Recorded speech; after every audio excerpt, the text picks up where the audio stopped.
Bismillahirrahmanirrahim. Alhamdulillah, kami dari Sorban Umat kembali mengudara di Radio JIC 107.7 di lantai dasar Pusat Bisnis Jakarta Islamic Center pada hari ini Jumat. Mari sama-sama kita awali dengan saling berdoa sesama kita. Bismillah. Assalamualaikum warahmatullahi wabarakatuh. Waalaikumsalam warahmatullahi wabarakatuh. Alhamdulillah. Allahumma iyyaka na'budu wa iyyaka nasta'in ihdinas siratal mustaqim. Asyhadu an la ilaha illallah wahdahu la syarikalah wa asyhadu anna Muhammadan abduhu wa rasuluhu la nabiyya ba'dah. Allahumma shalli wa sallim ala sayyidina Muhammad wa ala alihi wa ashabihi wa man tabi'ahu bi ihsan ila yaumiddin. Amma ba'd. Saudara-saudaraku, mitra JIC di mana saja antum berada, semoga selalu dirahmati Allah Subhanahu wa taala, dan tentunya juga semoga kita semua tetap dalam keadaan sehat walafiat. Amin. Dalam kondisi saat ini ternyata kesehatan mudah terasa sekali bahwa kesehatan itu sangat mahal sekali. Amin. Maka Rasulullah mengingatkan kepada kita, jaga sehatmu sebelum datang sakitmu. Maka bagaimana menjaganya? Tentunya Rasulullah SAW yang diperintahkan oleh Allah itu bagaimana menjaga diri kita, terutama dengan selalu beribadah kepada Allah Subhanahu wa taala. Selawat dan salam selalu kita curahkan kepada baginda alam Rasulullah SAW dan keluarganya, sahabatnya, dan semoga kepada kita semua selaku pengikutnya yang kita upayakan untuk selalu istiqomah hingga akhir kehidupan kita. Baik mitra JIC di mana saja antum berada, alhamdulillah pada Jumat kali ini 20 Zulhijjah 1442 Hijriah atau bertepatan dengan 30 Juli 2021, kita mengundang narasumber yang luar biasa buat kami ya, yang biasa disapa dengan Kang Uje, Ustadz Jainal ya. Beliau seorang pengusaha yang baru saja selesai menunaikan tugasnya di sebuah perusahaan Astra Internasional. Ya. Gaya motor. Gaya motor. Ya. Dan sebelumnya kami sudah mengundang beliau tentang manusia dalam pandangan Islam. Namun untuk sesi ini kita mau ngobrol-ngobrol tentang diri kita, tentang manusia pula. Namun manusia-manusia yang terbaik dalam pandangan Islam. Karena dalam pandangan umum di sosial masyarakat, manusia yang terbaik itu diukurnya kadang-kadang dengan materi, Ustaz. Kadang-kadang juga dengan status sosialnya. Nah, bagaimana Islam memandang orang-orang, manusia-manusia yang terbaik? Nah, untuk itu kepada mitra JIC di mana saja antum berada, mari sama-sama kita simak, dan apabila ada yang ingin diperjelas, dipertanyakan, silahkan nanti saya kirim link Facebooknya. Dan untuk itu kepada Al-Mukarram Ustadz Jainal Arifin, seorang pengusaha owner ya, pengusaha kopi ya, sebagai owner ya. Iya. Masya Allah. Ya, tapi kita sekarang nggak ngomongin kopi, Ustadz. Iya. Ngomongin kopi di kafe aja. Ngomongin kopi di kafe ya. Oh iya. Tafadhol Ustadz, pencerahannya, penjelasan tentang bagaimana menjadi manusia terbaik menurut dalam pandangan Islam. Tafadhol. Bismillahirrahmanirrahim. Terima kasih kepada Ustadz Hasan yang telah mengundang kami. Begitu juga seluruh manajemen JIC yang telah mengadakan acara ini, yang walaupun ini dalam suatu acara radio, mudah-mudahan ini menjadi kontribusi kita dalam dalam membangun peradaban Islam. Amin. Karena sesuai dengan moto dari radio kita ini, yaitu membangun peradaban Islam. Yeah. Baik, alhamdulillah kita selalu bersyukur kepada Allah Subhanahu wa taala. Tentunya syukurnya tak pernah henti dan tak pernah cuti. Karena Allah Subhanahu wa taala mencurah-curahkan berbagai nikmat kepada kita, juga tak pernah henti dan tak pernah cuti. Sehingga kita mesti bersyukur dengan menjalankan segala apa yang diperintahkan dan menjauhkan apa yang ada yang dilarangnya. Salawat dan salam juga tidak lupa kita haturkan kepada baginda kita Nabi besar Muhammad SAW dengan mengucapkan Allahumma sholli ala Muhammad wa ala ali Muhammad. Ketahuilah mitra JIC semua bahwa Maka hakikat cinta kita kepada beliau bukan hanya kita fasih membaca salawat tersebut atau berkali-kali dalam sehari kita membaca tersebut, bahwa kecintaan kita kepada beliau itu dengan cara kita tidak boleh lagi mengais-ngais lagi, mencari-cari lagi suri tauladan, kecuali suri tauladan yang beliau berikan kepada kita. Karena Allah sendiri berfirman, laqad kana lakum fi rasulillahi uswatun hasanah. Sungguh dalam diri beliau ada contoh yang baik bagi kita semua. Menarik sekali, ini pandangan membahas berjudulnya dengan temanya manusia menurut pandangan Islam. Tentunya kalau menurut pandangan Islam itu kita tidak lepas dari koridor yang ada, yaitu di dalam Al-Quran dan As-Sunnah. Koridornya itu, tidak ada yang lain. Tadi sudah disinggung bahwa pandangan manusia yang terbaik dari pandangan umum suatu kekeliruan, yaitu bahwa manusia terbaik itu dipandang dengan kesuksesan materinya. Baik itu dia menjadi jabatan tinggi, harta yang berlipat-lipat di deposito, atau dengan investasi emas yang banyak dan sebagainya. Itu pandangan yang keliru, pandangan umum.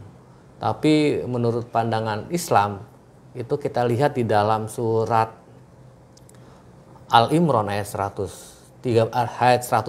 A'udzubillahi minasyaitonirrajim.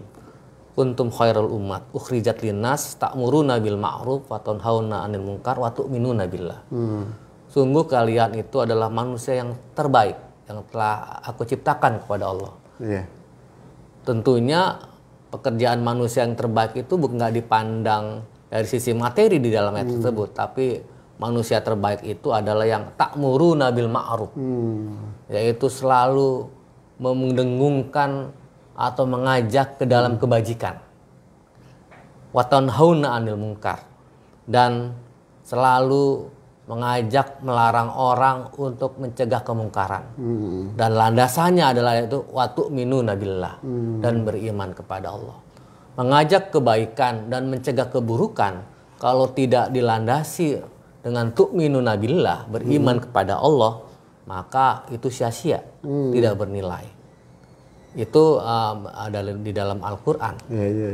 Di dalam hadis mengatakan bahwa manusia yang terbaik adalah khairukum ta'alamu bil Quran wa 'allamahu.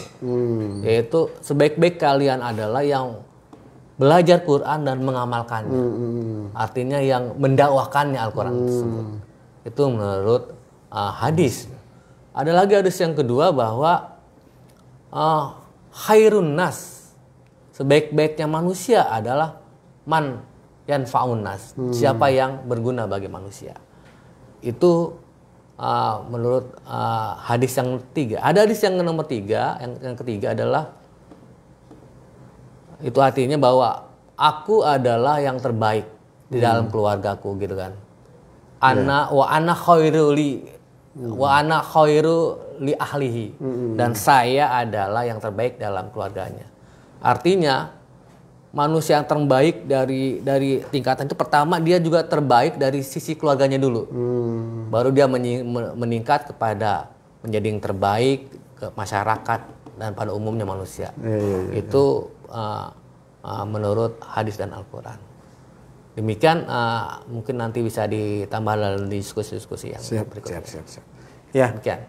Jadi justru keliru ya dalam pandangan umum saat dilihat bahwa manusia itu dia terbaik karena dilihat hartanya atau jabatannya atau di lingkungan pokoknya.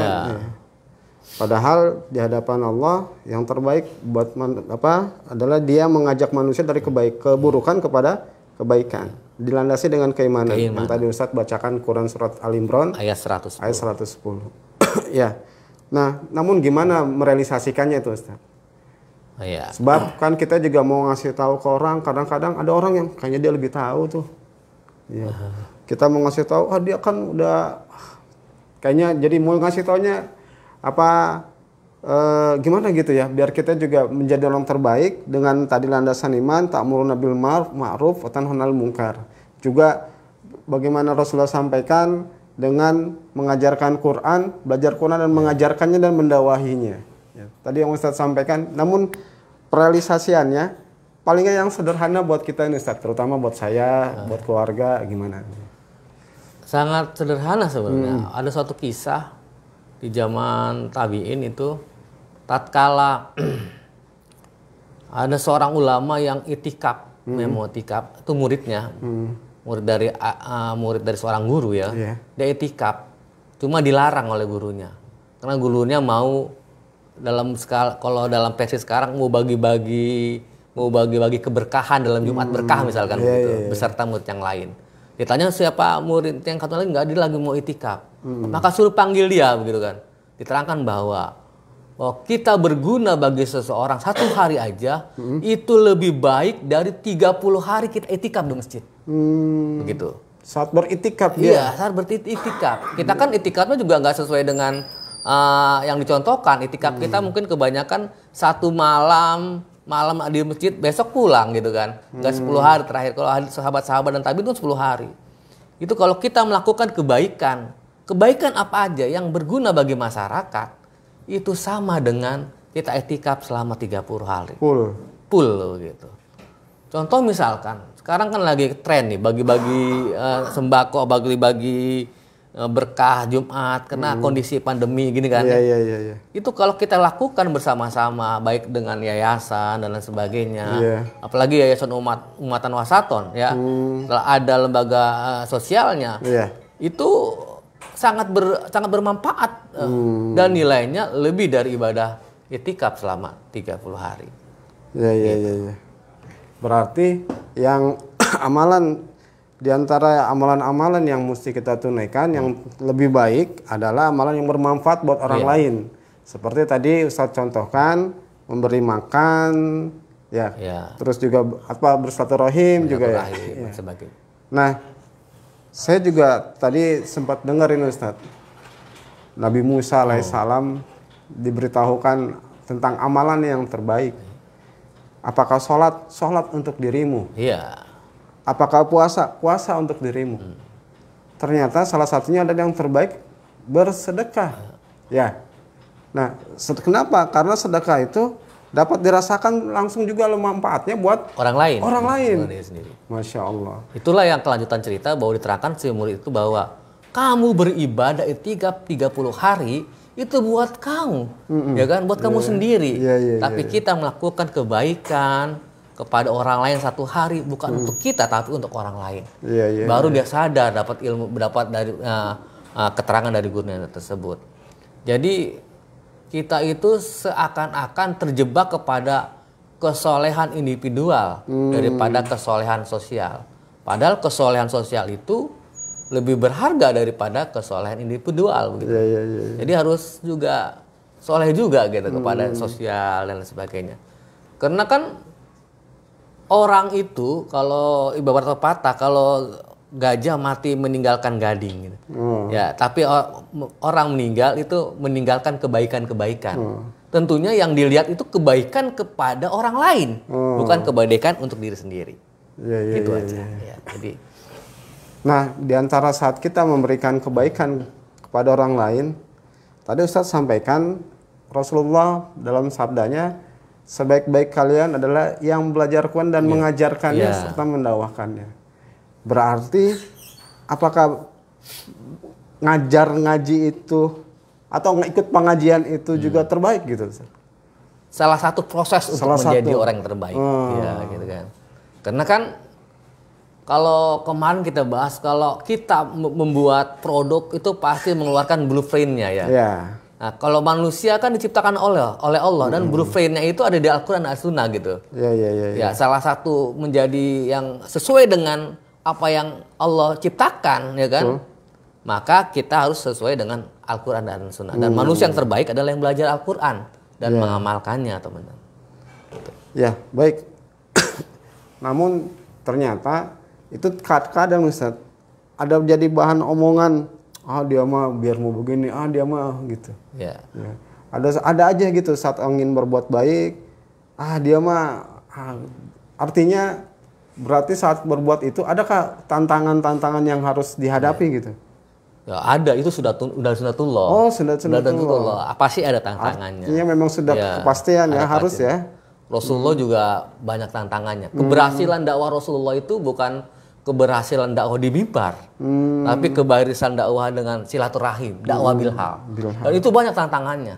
Dan itu sudah sunatullah. Dan sunatullah itu akan berulang begitu. Iya. Ya minimal kita dicibir ya gitu kan, dicibir atau kalau bahasa di hater gitu kan ya, di hater bahwa paling ada tujuan tertentu nih dalam melakukan kebaikan-kebaikan begitu. Ya, jadi itu sudah sunatullah, pasti ada tantangan dan cobaan dan sebagainya. Ya, tadi kan juga saya jadi ingat bahwa itu harus dilandasi dengan iman. Ya. Nah, walaupun nanti ada saja yang mencibir, ada saja yang mempertanyakan, pokoknya luar biasa lah ya.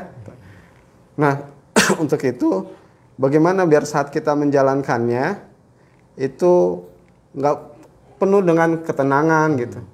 Kadang-kadang akhirnya dicibir, nggak sanggup, nggak. Nah, itu gimana tuh, Ustaz? Jadi ada suatu, tadi saya baca bahwa tatkala kita melakukan sesuatu kebaikan, terus orang berkata kepada kita, terus kita menanggapinya, kita seperti di penjara nantinya, ada batasan-batasannya gitu. Ya, ada batasan-batasannya. Nah, ini ada suatu kisah di mana tatkala orang selalu mengikuti kata orang lain gitu. Ya. Misalkan ada suatu anak sama bapaknya ada keledainya begitu kan ya. Dia jalan terus tidak dinaikin keledainya. Maka kata orang, ini kedua anak dan orang tua ini sangat bodoh sekali. Ada keledai kenapa nggak ditumpangin. Dinaikin. Akhirnya dia diskusi sama anaknya, udah kamu aja, anakku yang naik. Akhirnya ada lagi, anaknya nggak tahu diri nih, orang tuanya yang tua, kenapa nggak ditaikin? Kira begitu. Itu cerita-cerita begitu menjadi bahwa kita itu tidak boleh mengikuti atau masukan atau cibiran-cibiran orang begitu. Kalau kita melakukan kebaikan ya karena Allah, tu'minu nabillah, iman kepada Allah. Apakah dia mau ngomong jelek atau mau ngomong pujian ya kita serahkan kepada Allah Subhanahu wa taala. Itu aja. Nah, sekarang Mitra Jaisi, jadi jelas lah ya bahwa saat kita berbuat kebaikan ternyata itu bukan tugas ustadz, bukan tugas ulama, tapi tugas kita semua sebagai manusia yang Allah sebut bisa jadi terbaik. Saat dia menunaikan apa yang Allah perintahkan dan tentunya juga meninggalkan apa yang Allah larang. Nah, saat dia menjalankan perintahnya, itu perintahnya yang lebih bermanfaat bukan buat dirinya saja, tapi juga buat orang lain. Kan pada hakikatnya saat kita memberi tadi, bersedekah atau tadi bersilaturahim, itu pada hakikatnya juga buat kita kembali kepada kita kan, Ustaz? Ya. Nah, sekarang saya tertarik dengan tadi keluarga kata Ustaz tadi. Jadi sebaik-baik kalian adalah yang baik dengan keluarganya. Ya. Terkadang seorang ustadz lah Ustadz ya, para ustadz nih, ya, sibuk ceramah di luar. Untung saya bukan ustadz ya, Kang Uje. Ustadz kan Kang Uje, Uje kan Ustadz Jenal. Nah, terkadang lupa dengan di rumahnya gitu. Dia punya tanggung jawab di luar sebagai ustadz, harus mengajar kepada tanggung jawab dia lah. Tapi ternyata, nah bagaimana ini mensiasatinya nih Ustadz? Agar para guru-guru kita juga, atau siapapun lah ya, terkadang dia sibuk di luar, bahwa ada yang terdekat tadi, harusnya terbaik tadi. Gimana tuh Ustadz? Ya ini suatu dilema ya, tatkala dakwah kan gini kata Al-Quran. A'udzubillahi minasyaitonir rajim. Wa man ahsana qaulan mimman da'a ilallah. Ya kan? Tidak ada pekerjaan yang paling baik kecuali dakwah ilallah. Wa amilus sholihah, dan beramal soleh. Wa innani minal muslimin. Jadi dakwahnya itu harus kembalikan kepada tujuan semula, bahwa dakwah itu da'a ilallah. Bukan karena mencari yang lain gitu. Nah, da'a ilallah itu yang terbaik dulu, yang step-stepnya menurut sejarah Rasulullah yaitu keluarga dulu, benerin gitu loh. Diri kita menjadi syaksiyah ya thayyibah. Baru masuk kepada fase berikut namanya usrah thayyibah. Keluarga-keluarga yang baik. Kalau bagaimana mungkin kita akan mendakwakan orang lain sementara anak dan istri kita tidak tersentuh oleh dakwah kita? Itu pertanyaan. Jadi dakwahnya mesti dikembalikan kepada originalitas atau dakwah Rasul. Step-stepnya. Dari dirinya, keluarganya, baru masyarakatnya. Ini kan enggak, kebanyakan kita keliru bahwa kita mendakwakan masyarakat supaya sadar akan keislaman, sementara anak dan keluarganya tidak tersentuh oleh dakwah kita. Akhirnya banyak cerita-cerita di media-media sosial bahwa anaknya Ustadz begini loh, anaknya ini begini loh, dan sebagainya. Ya. Berarti kuncinya salah satunya melihat pola dakwah yang dijalankan oleh Rasulullah SAW. Berawal dari dirinya, keluarga, baru masyarakat. Tahapannya ya, gitu ya. Iya, bagaimana dakwah Rasulullah terhadap Khadijah, lingkungan sekitarnya, ponakannya, Sayyidina Ali dan sebagainya. Gitu. Terus baru ke kerabat-kerabatnya, Utsman bin Affan, Abdurrahman bin Auf, Abu Bakar, langsung ke masa masyarakatnya. Masa dia dapat misalkan Hamzah dan sebagainya. Gitu. Nah, kalau kita boleh hubungkan dengan pengaruh ke negara gimana nih, Ustaz? Kalau negara, iya. Sebenarnya itu akan berimbas tatkala keluarga atau masyarakatnya menjadi baik, maka otomatis negaranya akan menjadi baik. Di dalam Al-Quran surat Al-A'raf ayat 96, A'udzubillahi minasyaitonirrajim. Walau ahna alal qura amanu wattaqau latafahna alaihim barakati minas sama'i wal ard walakin kazzabu fa'atnahum bima kanu yaksibun.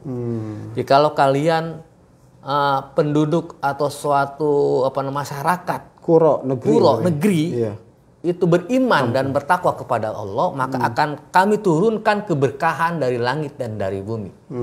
Walakin kazzabu, kebanyakan mereka mendustakan ayat-ayat kami. Maka ditimpalah bencana-bencana seperti sekarang ini. Oh, gitu. Jadi sekarang ini bencana nih, Ustaz? Ya, harusnya kalau dinilai kacamata keimanan disebut azab atau bencana. Karena kebanyakan umat Islam di seluruh dunia tidak kembali kepada basicnya Quran Sunnah, ya kan, gitu. Ya, berarti saat kita ingin menjadi manusia terbaik di hadapan Allah, itu nggak mesti kita harus punya harta banyak. Nggak mesti, ya kan. Nggak mesti harus status sosial di lingkungan kita lebih baik, enggak ya? Nggak mesti, tapi kalau punya ya kenapa tidak begitu? Seperti Abu Bakar, ya kan? Abu Bakar kan selalu menang berlomba-lomba dalam kebaikan, menjadi manusia yang terbaik dengan Umar bin Khattab ya. Selalu kalah dia. Gitu. Tatkala ada suatu habis sholat ya di sholat asar gitu kan. Sahabatku, siapa yang telah bersedekah? Pasti Abu Bakar dulu yang nunjuk ya. Saya sudah bersedekah dan sebagainya.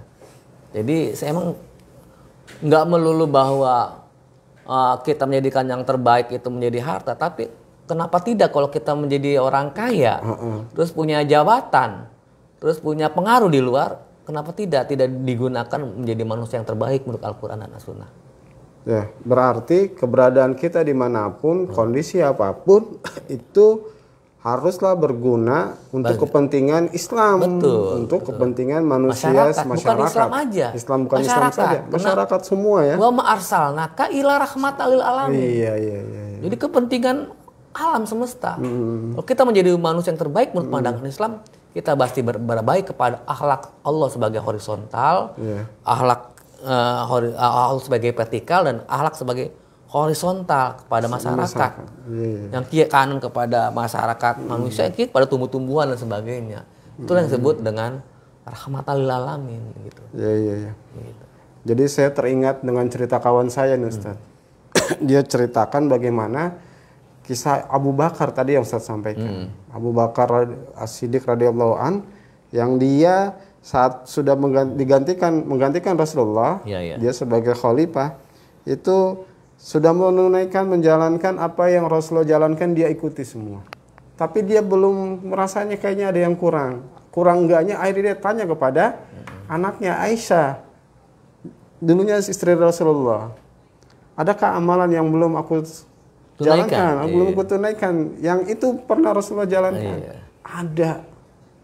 Apa itu? Ternyata menyuapi pengemis Yahudi itu ya.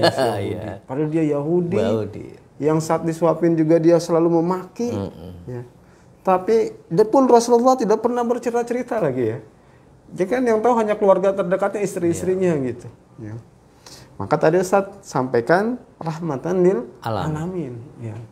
Nah maka kaitan dengan rahmatan lil alamin, ya, berarti kan alam, tumbuhan, ya, binatang dan seluruhnya yang terkait berada di alam itu. Ya. Maka dalam proses perjalanannya mana yang harus kita prioritaskan, Ustaz?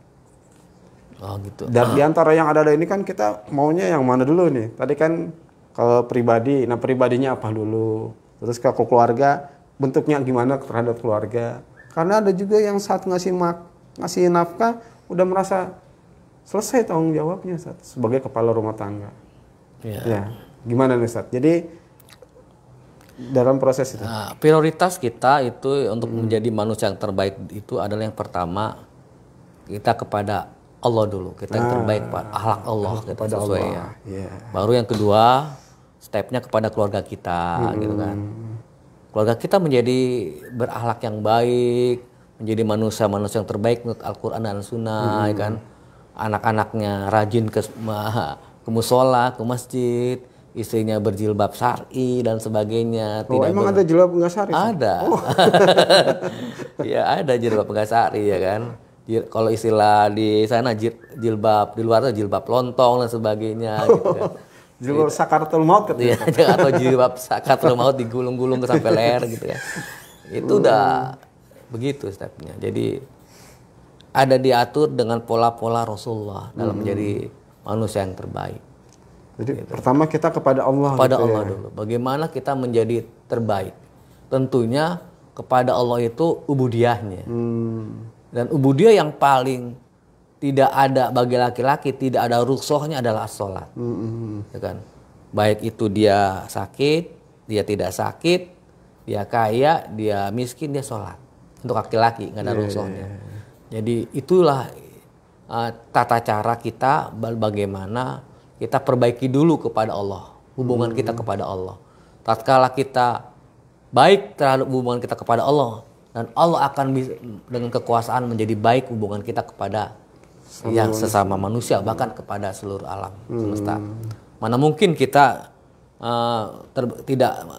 tatkala kita tidak baik kepada Allah, terus kita berbuat baik kepada masyarakat, gitu kan? Kan landasannya tu'minuna billah, beriman kepada Allah. Nggak bernilai. Tatkala hubungan kita kepada Allah itu tidak bagus akhlaknya. Iya. Artinya berarti saat kita juga berbuat baik kepada masyarakat di rumah tangga kita, itu semata-mata karena Allah. Ya. Semata-mata karena emang ini perintah Allah. Dan ini dicontohkan oleh Rasulullah Sallallahu Alaihi Wasallam. Sehingga amalannya diterima. Berarti ada juga amalan yang sia-sia atau ditolak gitu, Ustaz? Ada, ya kan. Jadi gini, amalan itu kan akan berbanding lurus dengan yang namanya ibadah. Jadi ibadah itu medianya dan medianya ibadah. Ibadah apa aja, baik ibadah maupun ghairu maqdo. Berarti ada amalan-amalan yang tidak diterima. Maka Allah perintahkan di dalam surat Al-Baqarah, wa ma umiru illa liya'budullaha mukhlisina lahuddina hunafa. Tidak akan kuperintahkan beribadah kepada kamu sekalian kecuali yang mukhlisin, yang ikhlas. Ya kan? Dalam mukhlisin itu berarti ibadahnya sesuai dengan apa yang dicontohkan oleh Rasulullah. Jadi istilahnya mengikuti ittiba'ur Rasul. Pertama mukhlis itu niatnya karena Allah, yang kedua ittiba'ul Rasul. Tatkala kita menjadi manusia yang terbaik dengan menjadi orang yang bermanfaat bagi manusia, pertama karena Allah. Terus yang kedua ittiba'ur Rasul, mengikuti Rasul. Karena Rasul adalah manusia yang terbaik bagi kita. Seperti yang tadi saya bacakan, laqad kana lakum fi rasulillahi uswatun hasanah. Menjadi terbaik contoh-contohnya. Begitu. Jadi ada yang tidak amalan-amalan yang tidak diterima, yaitu amalan-amalan yang tidak tu'minu nabilah, tidak karena Allah Subhanahu wa taala gitu. Dia karena ingin meraih sekeping dunia yang kecil begitu. Misalkan gini. Kalau kita sholat duha, ya kan? Iya. Sholat duha itu kebanyakan kita, ya kan, keliru bahwa sholat duha itu ingin mendatangkan rezeki dari berbagai arah. Karena doanya begitu, ya kan? Iya, iya. Ya Allah, andaikan rezeki itu ada di atas, turunkan ke bawah, begitu. Andaikan rezeki itu ada di jauh, dekatkanlah. Padahal menurut Rasulullah bahwa sholat duha itu adalah kita bersedekah dengan seluruh 360 sendi-sendi yang ada di dalam diri kita. Itu Rasulullah mengatakan begitu. Bukan karena ingin mendapat rezeki yang banyak, bukan. Iya. Tapi kalau kita sudah melakukan, terus ada Allah kasih rezeki kepada kita, itu efeknya, bonusnya.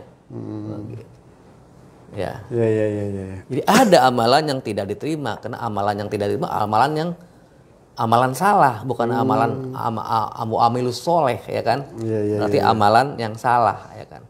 Jadi amalan yang salah itu tidak dilandasi dengan keimanan dan tidak dicontohkan oleh Rasulullah Shallallahu Alaihi Wasallam. Itu. Ya. Baik, terima kasih nih Ustadz, luar biasa penjelasannya. Namun bagaimana biar tadi saat kita di rumah kan harus juga terbaik buat keluarga. Ya.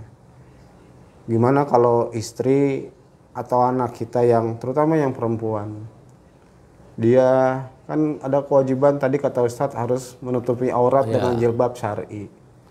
Tapi dalam pelaksanaannya ternyata ya istilahnya masuk kulit telinga kanan, keluar telinga kiri. Ya. Nggak didengar gitu. Padahal sudah berupaya. Nah, sebatas mana nih orang tua mengingatkan anak, mengingatkan keluarga untuk tetap kepada jalan Allah dan Rasulnya. Yang pertama itu suami dan istri harus kompak.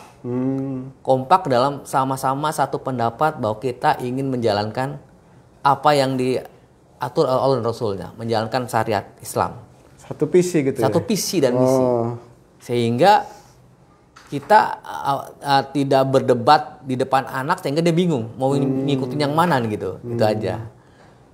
Terus bahwa kalau kita bagaimana anak kita supaya mengikuti visi dan misi kita, maka kita jangan banyak bicara, tapi kita harusnya banyaknya bekerja begitu loh. Mencontohkan. Tatkala anak kita disuruh pakai jilbab, istri kita nggak pakai jilbab, nggak bisa gitu kan.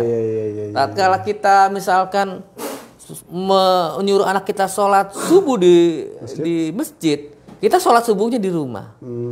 Jadi harus, karena gini, ada pepatah bahwa 1000 kata kebaikan itu tidak akan berarti dengan satu perbuatan kebaikan yang terus menerus. Begitu. Jadi kita ngomong sama anak kita, tentang kebaikan, tapi faktanya kita tidak melakukan kebaikan itu, berarti susah sekali anak kita mengikuti kita. Dan syaratnya untuk bagaimana tadi anak kita bisa, keluarga kita sesuai dengan aturan Allah sehingga menjadi keluarga-keluarga yang terbaik, kita satu visi dulu, satu kata ya sama istri kita, sehingga kita nanti akan gampang mengajarkan kepada anak kita, kepada siapa lagi, saudara-saudara kita yang terdekat, sepupu dan sebagainya. Mitra JIC, saya sangat tertarik ini kaitannya dengan persiapan rumah tangga gimana Ustaz? Tadi kan ini kalau sudah berkeluarga, kan berkeluarga itu kan sebelumnya ada proses persiapan saat dia belum berkeluarga. Artinya masa jomblo, maka biar nanti berkeluarga satu visi. Nah, jomblo lillahi ta'ala. Nah, proses adakah Islam mengajarkan dengan bagaimana membentuk keluarga atau menikah, memilih pasangan yang biar sevisi gitu, Ustaz. Gitu. Kan tadi berhubungan biar nanti terbaik buat keluarga. Tapi kan berawal dari juga saat ingin awal membentuk keluarga. Ya kalau Ustaz kan udah ada istri, udah ada anak, udah pengalaman. Kan awalnya ini terutama buat para jomblo nih, Ustaz. Ya, kita para jomblo gitu kan, atau para jomblo atau orang-orang yang belum nikah, itu harusnya mencari komunitas. Komunitas yang misalkan kalau saya biasa mentorin di SMA 15 tuh ada acara komunitas anti pacaran gitu. Gitu. Harusnya harus mencari. Mencari itu dia disebut hidayah mencarinya. Proses iya. Kalau di sosial media banyak komunitas itu. Bahkan Umatan Wasatun juga ada komunitas yang begitu ya kan. Artinya dia ada training kemunakahatan untuk para jomblo. Motivasi. Sehingga dia tidak keluar dari apa yang dicontohkan oleh Rasulullah tatkala dia masa muda. Bagaimana Rasulullah pada masa muda kan. Dia kan tidak tercemar oleh faktor-faktor eksternal yang ada lingkungannya. Faktor-faktor eksternal lingkungannya seperti budaya pacaran dan sebagainya. Kita juga harus begitu, para remaja harusnya tidak tercemar kepada faktor-faktor luar. Misalkan di sini begitu masifnya budaya pacaran, budaya pendekatan. Walaupun sebenarnya secara kultural background sejarah bahwa pacaran itu pada waktu nenek moyang kita itu sebenarnya mengandung arti yang sangat sakral. Wah. Ya. Iya. Ini saya dapat cerita dari guru saya mengandung sangat sakral. Kalau kita masa pacaran di zaman uyut-uyut kita, kalau bapak kita masih pacaran kali ya. Nggak tahu. Iya. Kalau uyut kita enggak. Jadi pacaran itu tatkala si lelaki telah meminang si keluarga wanita. Setelah meminang, menunggu hari H, maka si wanita memakai tanda pacar. Maka disebut masa-masa pacaran. Oh, yang merah-merah itu? Merah-merah itu. Nggak usah dimasukin cincin, nggak usah. Pakai tanda pacar aja. Pada waktu zaman uyut-uyut kita, itu disebut masa-masa pacaran karena mendekati hari akad nikah. Kalau sekarang kan enggak. Pacaran itu mengandung arti yang sangat terdegradasi dari nilai sebelumnya. Udah turun. Kalau pacaran sekarang paling minim bonceng motor yang boncengannya nungging. Kalau sekarang begitu kan. Jadi dempetan nyarinya begitu kan. Astagfirullahaladzim. Gitu kan. Itu minim gitu kan. Kalau nonton bioskop sekarang bioskop ditutup. Ke taman juga ditutup. Itu minimum dia bisa boncengan gitu. Ya. Padahal masa pacaran, dulu kita kalau masa pacaran, ya kan, itu kita ngobrolnya jauh-jauhan tuh cucu kita. Dia di atas, dia di bawah tuh ngobrolnya. Bisa dia, begitu. Karena sekarang sudah terkontaminasi dengan budaya Barat, maka nilainya menjadi turun, rendah, terdegradasi nilai-nilai pacaran itu. Pokoknya pacaran nggak boleh dalam pandangan Islam. Boleh. Tapi ada stepnya setelah dia hitbah. Itu disebut makanya nama pacaran. Dan ngobrolnya didampingi oleh yang namanya pendampingnya, saudaranya. Mahramnya. Iya. Dan sekarang komunitas begitu jarang ya begitu ya. Membuat training atau mempenetrasi lawan dari komunitas yang mendukung pacaran begitu. Ada misalkan biro jodoh online, akhirnya pacaran juga akhirnya. Nggak sesuai juga. Tapi mudah-mudahan kalau di Umatan Wasatun ada yang begitu. Ada ya? Iya. Dan dididik ya kan. Yang akhwat-akhwat, yang ikhwan-ikhwan dan sebagainya. Kalau udah siap ya udah. Artinya cari yang sepupu dia gitu. Dibingkai dengan syariah. Mukhlisina lahuddin. Sehingga saat dia berkeluarga, sehingga kan satu visi tadi. Sehingga dia menjadi keluarga yang terbaik. Awalnya jadi manusia yang terbaik secara individu, syakhsiyah, thayyibah. Itu. Ya. Jadi Mitra Jaisi di mana saja antum berada, semoga selalu dirahmati Allah Subhanahu wa taala sehingga peluang kita untuk menjadi manusia terbaik itu sebenarnya besar buat kita. Ya, banyak buat kesempatan buat kita. Yang itu semua kita jalankan karena Allah, yang dicontohkan oleh Rasulullah, dan terutama tidak pernah putus hubungan untuk hablum minallahnya. Ya. Nah, ya ada ungkapan begini Ustaz. Saya mau sedekah kurang kayaknya pas-pasan. Akhirnya cukuplah sedekah dengan senyum. Boleh nggak itu Ustaz? Boleh, karena Nabi mengatakan begitu. Bersedekah kepada saudaramu adalah bersenyum kepada saudaramu adalah sedekah. Cuma jangan senyum melulu gitu. Ya kan? Kita kan saudara kita tuh perlu makan juga kan, nggak senyum juga ya gitu kan. Kalau masa-masa sekarang ini ya mestinya kita berlomba-lomba pastabiqul khairat, bagaimana kita ya kan membantu saudara-saudara kita yang terdampak dari PPKM gitu, pandemi. Iya. Pandemi ini Ustaz ya. Kita harusnya bergerak di situ begitu.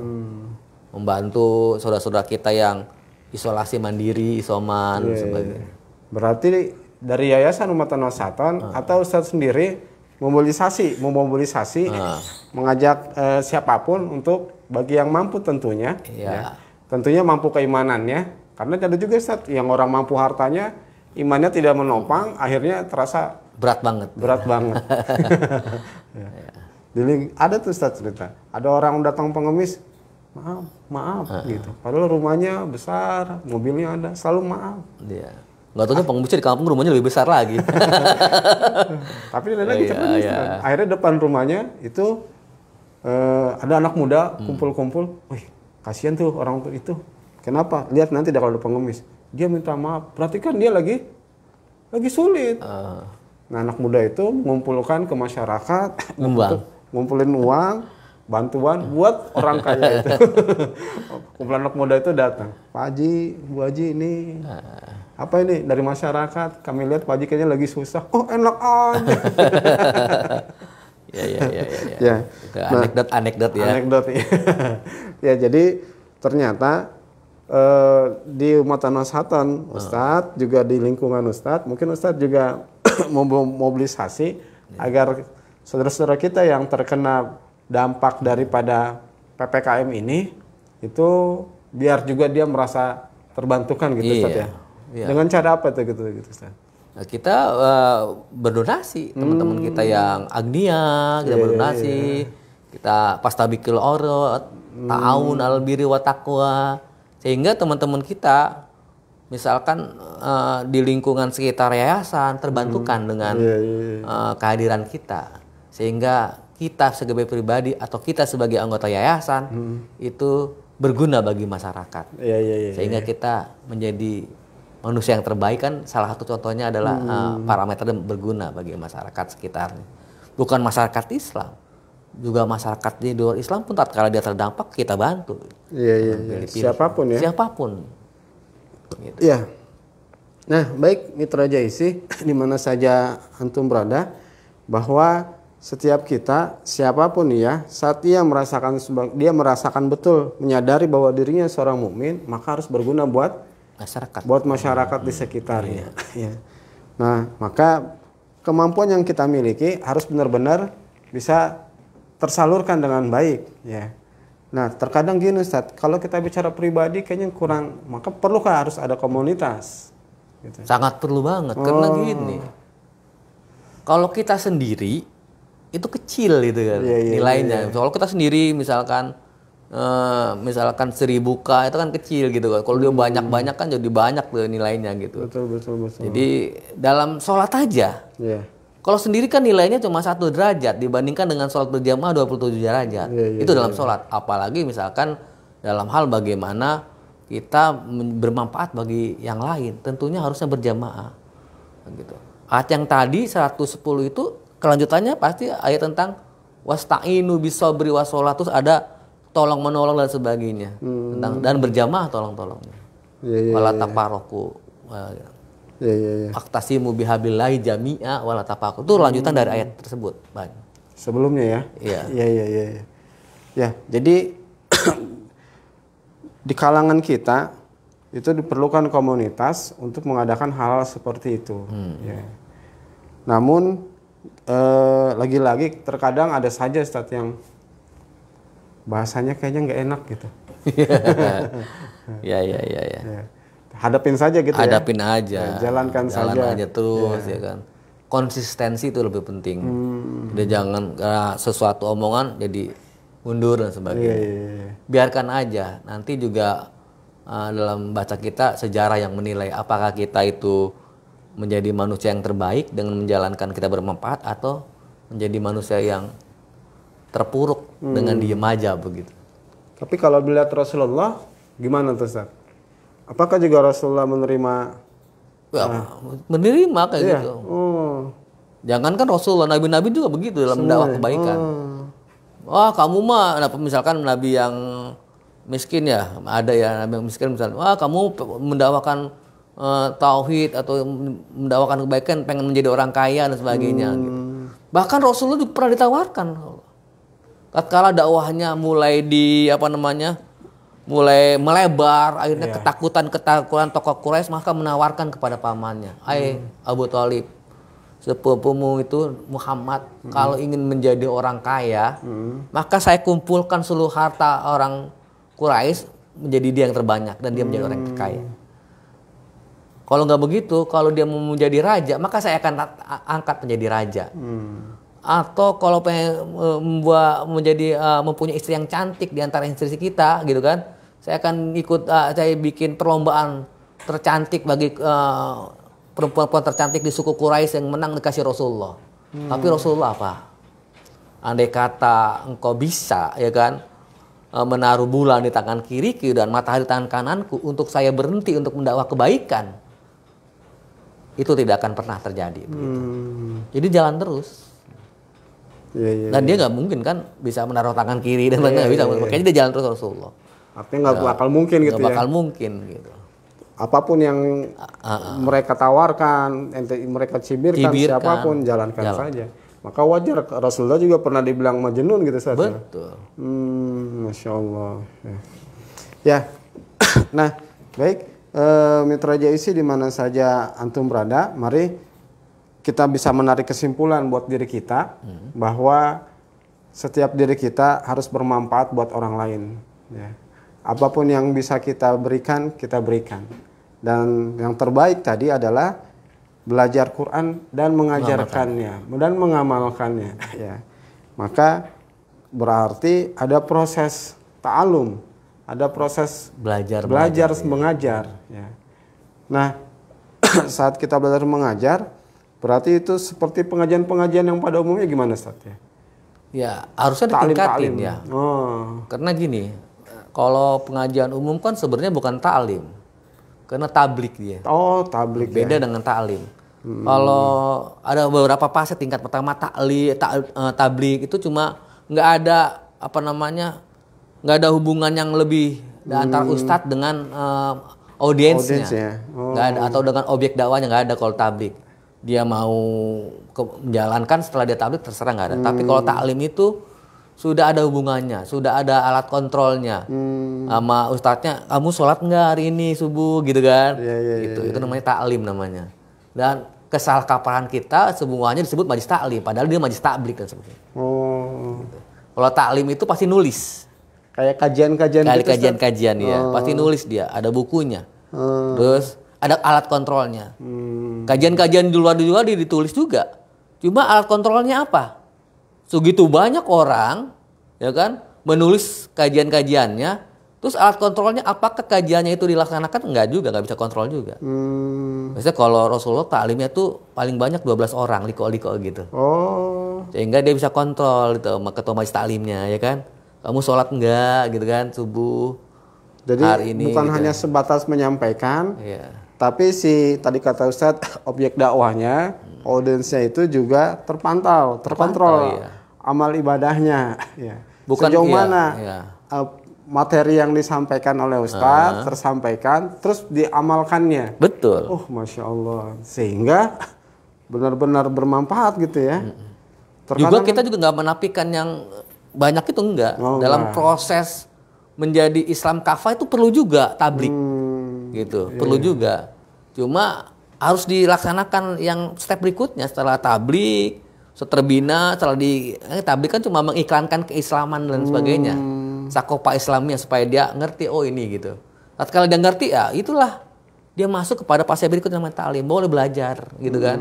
Kalau nggak bisa baca Al-Quran boleh belajar Iqra sama Ustaz Hasan gitu kan. Gitu. Boleh. Ya kalau Iqra 1 2 3 nggak apa-apa lah. Kalau udah di atas 6, Iqra 6 saya nggak bisa. Karena memang nggak ada Iqra di atas 6. Gitu ya. Ya, baik. Berarti untuk saat kita menjadi lebih baik dalam pandangan untuk menjadi dengan Quran, ya, berarti yang belajar dan mengajarkan dan mendakwahinya itu sebagaimana tadi metode Rasulullah. Ya, diawali juga dari liko-liko ya, yang kurang lebih sekitar 12 orang. Artinya memang terpantau gitu ya dalam aktivitas kesehariannya, dan dilebarkan dengan proses namanya tablik tadi ya. Nah, yang ingin saya tanyakan Ustadz, bagaimana ini kaitan juga dengan keterbaikan manusia mungkin. Jumat nih Ustadz, ceramah-ceramah Jumat, kira-kira gimana itu pengaruhnya Ustadz? Harusnya ya, Jumat itu kan pertemuan mingguan, pertemuan pekanan. Iya. Harusnya berpengaruh kepada masyarakat. Cuma kita terjebak kepada syarat dan rukunnya saja gitu. Sehingga kalau Rasulullah dakwah tuh, kalau kita baca historical sejarah Rasulullah, kan selama 23 tahun itu kan 23 tahun berarti kan sholat Jumat kan di 10 tahun ya. Kan 13 tahun di Mekah, 10 tahun berapa kali sholat Jumat? Tapi dengan berapa kali sholat Jumat, dia bisa nanti menguasai 2/3 dunia. Dan kalau kita lihat sejarah bahwa sholat Jumat Rasulullah itu kayaknya serius banget, mukanya kemerah-merahan, saking seriusnya gitu. Iya. Gitu kan. Ini enggak, kalau kita sholat Jumat itu kadang kita jadi ngantuk gitu. Emang setannya kali ya. Jadi ngantuk gitu. Memang ada Ustaz ceritanya itu. Oh ya. Jadi pas Rasulullah mau talim, ketemu setan. Oh gitu. Ketemu iblis. Itu setannya harusnya kalau talim kan bawa Quran. Tadi ya ikra, bawa buku, catatan. Ini bawa paku dan bawa kipas. Iya. Supaya tidur sama gelisah dia ya. Ternyata dia merusak konsentrasi kita. Bokongan ditusuk-tusuk tuh. Rasulullah tanya buat apa itu? Itu kipas buat apa?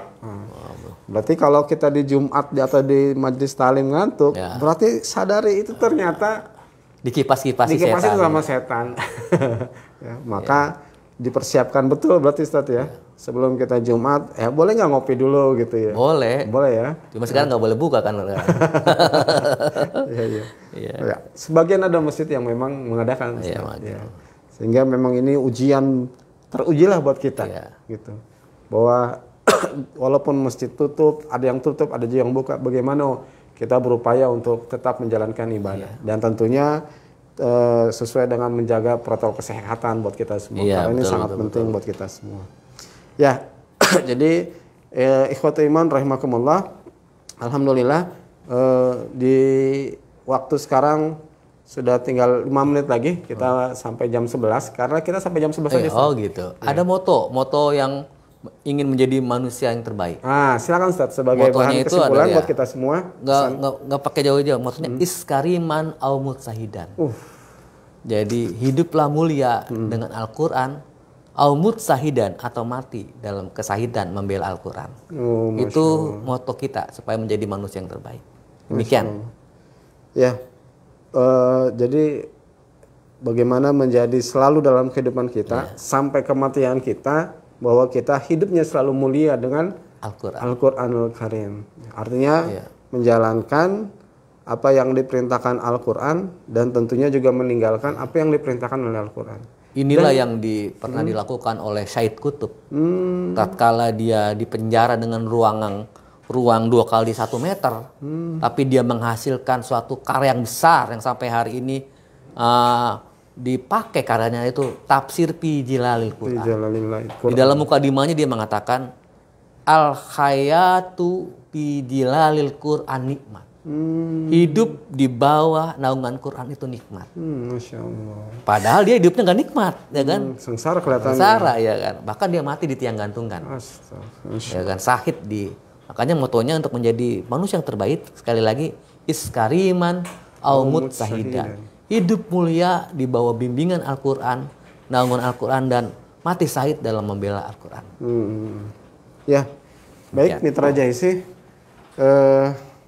luar biasa apa yang sudah kita obrolkan bersama Kang Uje, ya, Ustadz Zainal Arifin, yang sebenarnya hari-harinya dia ini sebagai tukang kopi.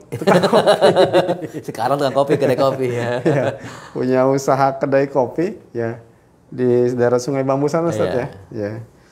Jadi Mitra JIC kalau ingin bisa bersua langsung bertanya atau bagaimana biar materi itu terasa betul, bisa komunikasi langsung, insya Allah datang ke kedainya.